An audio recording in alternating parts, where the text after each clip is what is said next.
বিশ্বের ক্ষমতাধর president Donald Trump এবং ইউক্রেনের প্রেসিডেন্ট জেলেনস্কির বৈঠক ভেস্তে যাওয়ার পর দুই ভাগে বিভক্ত হয়েছে বিশ্ব। কেউ বা ট্রাম্পের পক্ষে, কেউ বা জেলেনস্কির পক্ষে। এমন ঘটনার পেছনে আসলে কি রয়েছে রহস্য?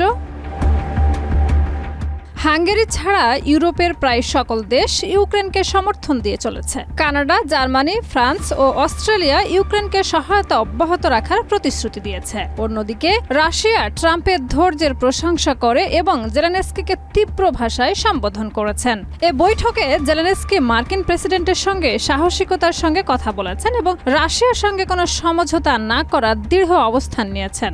ইউক্রেনের সরকার প্রধান নিরাপত্তা নিশ্চয়তা ছাড়া কোনো খনিজ চুক্তি হবে না বলে সাফ জানিয়েছে, যা বিশ্ব নেতাদের কাছ থেকে ব্যাপক সমর্থন পেয়েছে।